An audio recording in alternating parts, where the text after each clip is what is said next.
입니다. 오늘도 살아계셔서 온 우주 만물을 주관하시며 우리들의 생사복을 주관하시는 여호와 하나님 아버지, 오늘 거룩한 주일 저희들 주님 앞에 왔사오니 진정과 신령으로 예배를 드리게 하여 주시옵시고, 아버지 하나님, 새벽을 깨우리라 말씀하신 것 같이 저희들 새벽부터 눈을 뜨면서부터 하나님 아버지를 바라고 기도하는 그러한 우리 믿음의 사람들, 신앙의 자유가 있는 자들 될 수 있게 도와 주시옵소서. 모든 것을 주님께 의탁하오며 예수님의 이름으로 기도드려옵나이다. 아멘. 오늘 말씀은 하박국서 2장 1절로 3절의 말씀으로 새벽을 기다리는 파수꾼이라는 말씀으로 우리가 피차 은혜를 받고자 합니다. 새벽을 기다린다는 것은 결론적으로 말하면은 우리 예수님은 마지막 때에 밤에 오느냐 새벽에 오느냐 그걸 가지고 많이 이렇게 논란을 해요. 그런데 우리 예수님은 광명한 새벽별로 오신다. 할렐루야. 그러면은 밤중이로다 그러면서 슬기로운 다섯 처녀, 미련한 다섯 처녀가 기름등불을 준비한 자와 기름등불을 준비하지 아니한 자가 밤중에 뭐 하고 있었느냐? 데살로니가전서 5장 1절로 3절에 보면은 평안하다, 안전하다 그러면서 먹고 마시고 시집가고 장가가고 그렇게 허영세월을 보내는 신앙인 믿음이라고 한다면은 그는 도적과 같이 주님을 맞이할 수밖에 없다는 것이에요. 그러나 자지 말고 깨어 있으라. 낮의 아들 빛의 자녀는 도적과 같이 주님을 맞이하지 아니하리라. 할렐루야. 오늘 저와 여러분들은 알파의 말씀 플러스 오메가의 말씀을 부여잡고 열매가 되기를 노력하는 자들인 줄로 믿습니다. 아멘. 그리고 어떻게 하면은 우리 예수님께서 하나님께서 준비하신 마지막의 그 뜻을 우리가 해드릴 수 있을까? 그러한 귀한 마지막 때의 일꾼들이 되는 줄로 믿습니다. 그렇지만은 우리가 또 살아나가는 모든 과정에 세계적으로 들려오는 거 보이는 것이 있습니다. 그리고 당장 우리나라에서도 안 좋은 일이 우리 귀에 우리 눈에 보이면서 마음을 불안하게 하고 있습니다. 여러분, 이 모든 과정은 우리 개인이 해결할 수 없는 문제입니다. 우리는 기도 외에 이런 유가 나갈 수 없다 말씀하셨사오니 우리는 기도해야 됩니다. 믿음이 있는 자들, 하나님을 바라는 자들, 예수님을 바라는 자들은 무릎 꿇고 그분에게 우리는 기도해야 됩니다. 한 나라에 전쟁이 일어나는 것도 하나님이 허락하지 아니하면 일어나지 않는다고 말씀하고 계십니다. 오늘 우리가 걱정해야 될 것은 물론 이 나라 이 민족을 위해서 또한 우리 가정을 위해서 걱정하고 염려하지만은 제일 큰 문제는 아버지가 어떻게 이끌어 나가실지를 위하여 기도하며 근심하고 걱정하는 우리 모두가 되어지기를 바랍니다. 하나님께서는 이 어둠의 세력들이 우리를 계속 엄습해 오지만은 이건 영적인 것도 있고 육적인 척이 있어요. 그러나 아무 걱정하지 마세요. 내가 할 수 있는 것은 아무것도 할 수 없어요. 주님이 도와주세요. 주님이 도와주시면은 원수까지라도 변하여서 너를 돕는 자가 되게 하리라. 아멘. 여호와 하나님 앞에 우리는 깨어있는 신앙이 되시기를 바랍니다. 주님 오실 날을 예비하고 준비하고 깨어있는 정말 믿음의 마지막 때의 일꾼들이 되시기를 바랍니다. 그래서 첫 번째로는 여호와의 응답을 기다리는 파수꾼. 할렐루야.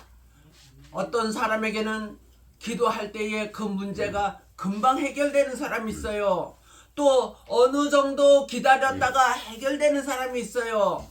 그런데 몇십 년이 되어도 그 응답이 해결이 되지 않네요. 그렇다고 하나님을 원망할 필요 없어요.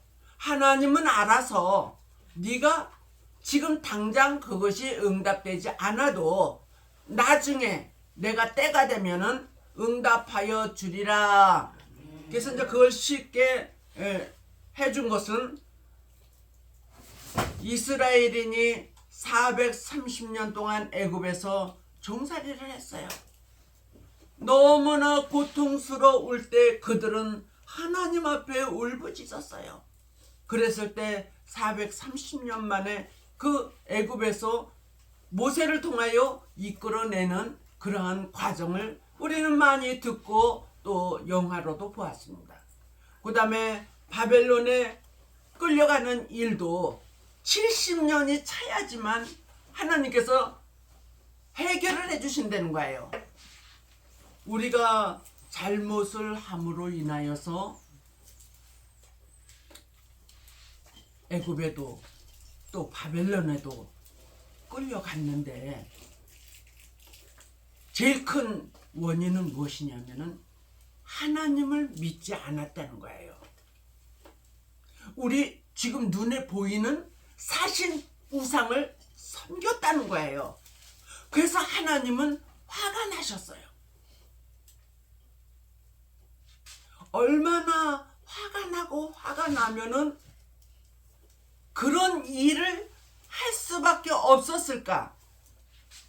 우리 하나님도 우리 인간들도 참다 못 참으면은 노아의 홍수를 소돔과 고모라의 불을 내릴 수밖에 없는 그런 처지를 우리는 기억하고 하나님의 신기를 거스리는 그러한 일은 하지 않으려고 노력하는 우리 모두가 되어지기를 바랍니다.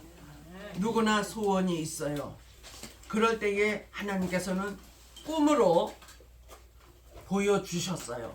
요셉에게도 야곱에게도 등등 여러 사람에게 꿈으로 보여주셨고 그 일이 언제인지는 모르지만은 그대로 해결되는 것을 또한 우리는 말씀을 통하여 많이 보고 들었습니다. 하나님은 반드시 응답해 주십니다. 하나님이 우리가 이제 기도를 할 때에 어떤 사람은 방에서만 기도해. 그런데 그 잘못된 게 아니라 골방에 들어가서 기도해라. 마태복음 7장에 보면 그렇게 되어 있어요. 그런데 그거는 이제 조용히 기도하죠. 근데 또 어떤 사람은 너무 지금 급박해. 그래서 산에 가서 막 부르짖는 거예요. 그래서 그걸 시편 81편에 보면은 입을 넓게 벌려 부르짖어라. 내가 너에게 응답하겠고 좋은 것으로 채워주리라. 할렐루야. 또 우리 이 땡땡 목사님은 산에 가서도 그냥 이렇게 일반 산이 아니라 꼭 무덤이 무서워요 안 무서워요 밤에? 무덤에 가서 기도를 한대. 그러면은 아주 귀신들이 막 날아다니면서 그렇게 괴롭힌다는 거예요. 이런 여러 가지 기도가 방에서 하는 것이 제일 안전해. 그 다음에 교회에서 하는 것이 가장 안전해. 그렇지만 산에 갔을 때 마귀가 더 덤비고 더군다나 산소에 가서 기도할 때는 마귀가 더 덤빈다. 그럼 왜 그렇게 할 수밖에 없느냐? 담력을 키우기 위하여서. 할렐루야. 내가 담력을 키우는 기도를 한 만큼 나에게 능력과 권세가 세게 온다는 거예요. 할렐루야. 그래서 마귀와 사단도 물리칠 수 있는 그러한 담력의 기도를 하는 자들을 누가 아느냐? 물론 우리 하나님이 잘 아셔요. 그리고 마귀 사단도 잘 안 되는 거예요. 어떤 마귀 들린 사람이 있었어. 그래서 이제 전도사하고 장로님하고 마귀를 쫓아 주러 갔어요. 그래가지고 이 마귀 새끼야 나가라 그러니까 장로 보고는 그 귀신 들린 사람이 뭐라 그러냐면은 이 아무개 장로야, 네 속에 담뱃감이나 빼내고 나를 해라. 그러면서 매가지를 잡고서는 마당에다 탁 던져버리더라는 거야. 귀신 들린 사람이 그만큼 세요. 그 다음에 이제 전도사가 가서 이 마귀야 그 사람에게서 나가라 그러니까 야 너 꼴랑 하루에 1시간 기도하고 나한테 나가라 그러느냐?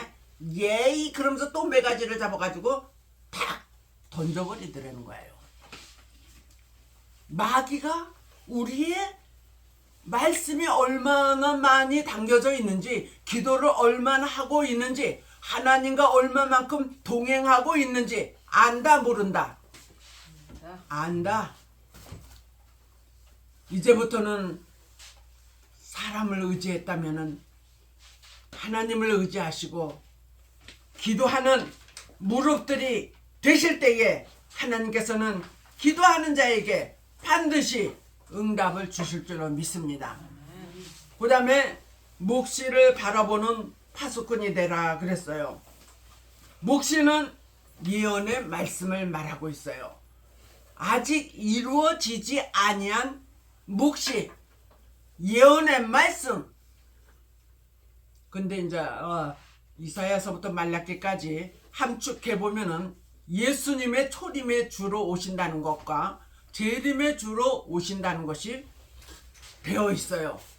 그러면은 이사야 7장 14절에 동정녀를 통하여 처녀를 통하여 아들을 낳을 것인데 메시아가 오는데 그 이름을 임마누엘이라 하리라. 할렐루야.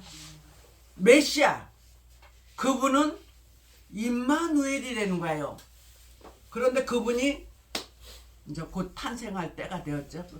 700년이 넘어서 마태복음 1장에서 예수님이 탄생을 하는 것을 진짜 처녀, 남자 맛을 보지 아니한 처녀, 그 동정녀 마리아를 통하여 성령이 잉태하여서 성령으로 아기를 낳을 텐데 아기를 낳을 때까지 마리아와 요셉에게 분부한 것이 동침하지 말아라. 그리고 아들을 낳으면은 그 이름을 예수라 하라. 할렐루야. 그래서 1차적으로 오신 그 메시아는 이루어졌어요. 그 묵시가 이루어졌어요. 그러면 두 번째로 오실 예수님은 이사야 8장 8절에 임마누엘로 창일하여서 재림의 주가 오신다고, 또 이사야 19장에도 불에 옹이하여서 심판주가 오신다고 그렇게 되어 있어요. 그것을 잘 표현한 것이 계시록으로 들어가 보면은 너무나도 잘 표현이 되어 있는데, 데살로니가전서 4장 16절 17절에 보면은 죽은 자가 먼저 일어나고 그 다음에 우리 살아남은 자가 공중으로 다 휴거된다 이렇게 되어 있어요. 그러니까 우리는 아무 준비를 하지 않아도 어느 날 자기 이름을 부르면은 다 휴거가 된다고 그렇게 가르치는 분들이 많이 있습니다. 그것은 계시록에 들어가 보지 않은 사람은 그렇게 말할 수밖에 없어요.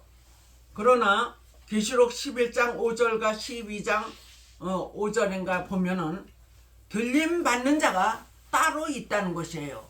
그리고 능히 셀 수 없는 무리는 계시록 12장 5절에 가보니까 하나님이 예비하신 곳으로 들어간다. 능히 셀 수 없는 자들이 글로 들어간다는 거야. 그러니까 휴거될 자가 따로 있고 예비처로 가야지 될 자들이 따로 있다는 것을 우리는 예언의 말씀을 통하여서 알 수가 있는 것이에요. 그래서 계시록 1장 3절에 보면은 이 예언의 말씀을 읽는 자와 듣는 자들과 그 가운데 기록한 말씀을 지키는 자들이 복이 있나니 때가 가까움이니라. 주님 오실 날이 가까움이니라. 할렐루야. 그러한 자는 그 말씀을 오늘도 듣는다면은 그 말씀을 부여잡고 지켜야지 된다는 거예요. 할렐루야. 그래서 지킨다는 말씀은 야고보서 2장 26절 영혼 없는 몸이 죽음과 같이 행함이 없는 믿음은 죽은 믿음이니라. 할렐루야. 행함을 요구하셔요. 1차적으로 오늘 저와 여러분들이 이곳에 와서 안식일을 기억하여 거룩히 지키는 것이 행함입니다. 그리고 하나님이 원하시는 행함이 있어요. 그 시간이 더딜지라도 정령코 응하여 지리라는 그 말씀이 우리에게 항상 못 박히듯이 기다릴 줄 아는 파수꾼이 되시기를 바랍니다. 세 번째로는 그러한 자들은 야고보서 5장 7절로 12절의 말씀과 같이 형제들아 주의 강림하시기까지 길이 참으라. 주의 강림이 가까우심이니라. 할렐루야. 하나님은 우리가 지금 무엇을 기다리면서 살고 있는지를 아시고 계셔요. 세상에 썩어질 것을 위하여 불타버릴 것을 위하여 그거를 쫓아가고 시간을 낭비하고 있는지, 정말 이 세상에 주님과 항상 동행하면서 무슨 일을 하든지 하나님의 그 뜻을 위하여서 살고 있는지를 알고 계신다.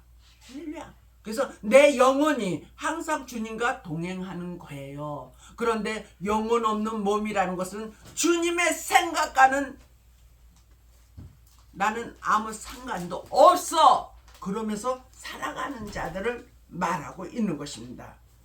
여러분이 살아나가는 모든 과정에 어떤 사람이든지 조금씩 이렇게 그 고난이 다를 수는 있어요. 그렇지만은 우리 모두에게는 근심, 걱정, 고난이 있어요.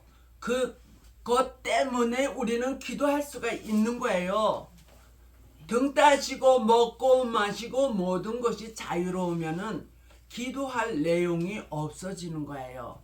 그러면 평안하다, 안전하다, 주님 맞이할 수가 없다는 것을 말해주고 있는 거예요. 그래서 오히려 저와 여러분들에게 근심 걱정이 조금씩 있는 것 때문에 하나님을 바라고 기도할 수 있다는 것을 감사하시기를 바랍니다. 그 다음에 네 번째로는 입의 문을 지키는 파수꾼이 되자 그랬어요. 침묵은 금이라 그랬어요. 그리고 아무리 말을 잘해도 그 말 속에는 실수가 있기 때문에 은이라 그랬어요. 그리고 쌍말을 하는 사람들은 이건 독이지요. 말 속에 칼이 들어있고 독약이 들어있어요. 그래서 사람을 죽이는 역할을 혹시라도 나도 하지 않았는가 다시금 생각하고 지난날에 내 자녀들에게 내 이웃에게 또 만나는 아주 미운 사람에게 그런 독한 말을 하지는 않았는가. 나와 상관이 없는데 그런 말을 생각을 막 퍼붓는 그런 사람들이 너무나 많아요.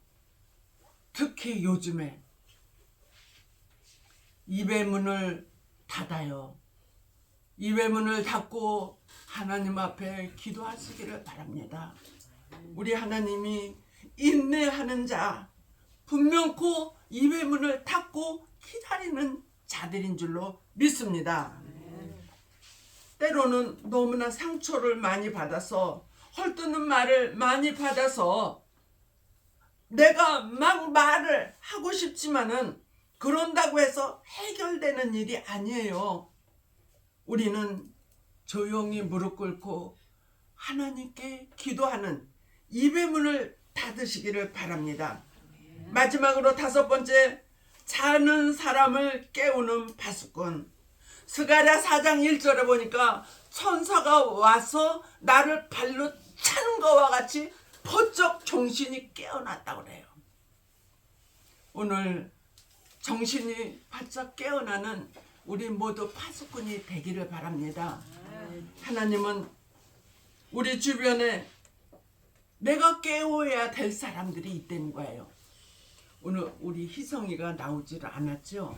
그런데 걔가 어쩔 수 없이 이제 일이 있어서 오늘 못 나오니까 목사님 예배를 드려주세요. 그리고 토요일날 2명을 더 데리고 셋이서 왔더라고.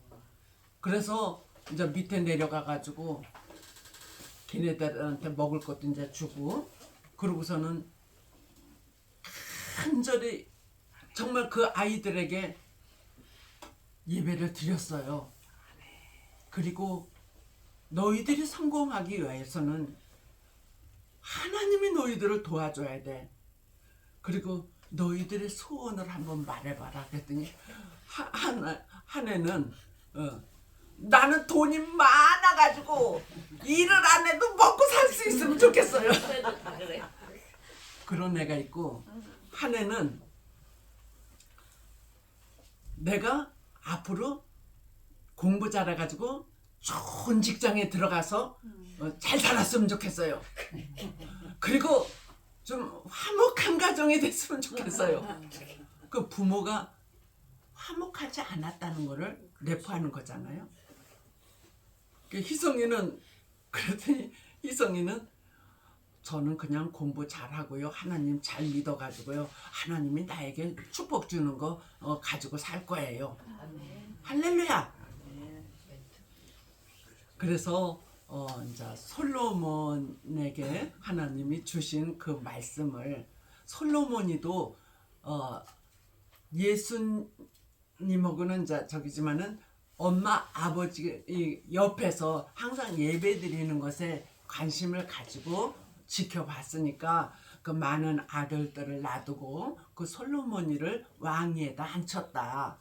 그런데 솔로몬이가 생각하니까 나는 어린애라 하나님의 백성들을 어떻게 다스려야 될지 나는 지금 아무것도 생각이 안 나요. 그러면서 1번째 번제 드리고 2번째 번제 드리고 100번째, 그래서 1000번째까지 번제를 드리고 아무 응답이 없었는데 1000번째 드리고, 그리고 잠을 잤을 때 하나님이 나타나셨어요. 솔로몬아, 솔로몬아, 내가 너에게 무엇을 주기를 원하느냐. 하나님, 저는 아무것도 몰라요. 그런데요, 하나님의 백성들을 어떻게 다스려야 될지, 어떻게 해야 될지 모르니까 지혜를 주세요. 할렐루야. 우리도 솔로몬이처럼 지혜를 달라고 한번 해보세요. 그랬더니 하나님이 솔로몬아, 너는 부귀와 영화를 구하지도 아니하고 어찌 그리 내 백성을 잘 다스려야 된다고 지혜를 달라고 하느냐. 그래, 내가 너에게 지혜도 주고 또한 부귀 영화도 줄 것이며 너 이전에나 너 후에도 너와 같이 복을 받은 다스리는 자가 없을 것이다. 할렐루야. 그래서 그대로 정말 솔로몬이는 너무너무 지혜로운 자가 되어서 뭐 솔로몬이에 대해서 그 아이들에게는, 그래서 1번째로 이제 재판한 거, 2 엄마가 아기를 똑같이 낳는데 한 사람은 비대해가지고 아기를 깔아서 뭉개 죽이고, 한 여인은 지혜로워서 그 아기를 잘 키우고 있었는데 그 죽은 엄마가 죽인 애를 데리고 바꿔치기를 했다. 그런데 엄마가 자기 아기를 모르겠느냐. 그래서 서로 내 아기다 내 아기다 그렇게 싸워서 솔로몬이 왕한테 그 아기 엄마 둘을 데려다 놓고 서로 자기 아기라고 그랬는데 솔로몬 왕님 어떻게 하면은 되겠습니까? 그랬더니 솔로몬이가 누구 얘기인지를 알 수가 있어야지. 그래서 하나님 나는 저거를 어떻게 해야 될지 모르겠어요. 그랬더니 하나님이 지혜를 딱 주셨어요. 서로 자기 얘기라고 그러는데 그래서 큰 칼을 가져와라. 그래가지고서는 칼을 갖다 놓고 산 애기를 갖다 놓고 큰 칼로 이제 내려치는 거야. 애기 반 똑 잘라가지고 나누어 준다고. 그럴 때 진짜 엄마가 왕님 솔로몬 왕님 죽이지 마세요. 죽이지 마세요. 차라리 저 여인이 키우는 것이 낫겠습니다. 죽이지 마세요. 그랬더니 딱 치면서 진짜 엄마는 이 여인이구나. 아기를 이 여인에게 주어라. 할렐루야. 솔로몬이가 첫 번째 재판한 것이 그거예요. 우리도 삶을 살아나갈 때 어떤 것이 옳은 것인지 모를 때가 있어요. 결단하기가 참 어려울 때가 있어요. 그럴 때 솔로몬이처럼 기도하시면은 하나님께서 지혜를 오늘 저와 여러분들에게 허락하여 주실 줄로 믿습니다. 그래서 이 시대에 정말 솔로몬이와 같이 지혜와 총명과 부귀와 영화를 겸하여 가진 파수꾼들이 되시기를 주님의 이름으로 축복합니다. 하나님 아버지 감사합니다. 거짓말이 흉흉하는 이 때에 하나님 저희들은 힘들게 살고 있습니다. 주님 오실 날을 기다리며 파수하는 자처럼 깨어있는 자가 되기를 원하옵나이다. 저희들에게 정말 지혜를 허락하여 주시옵시고 슬기로운 다섯 처녀들이 되게 하여 주시고 그러한 교회들이 되게 하여 주시기를 원하며 예수님의 이름으로 기도드려옵나이다.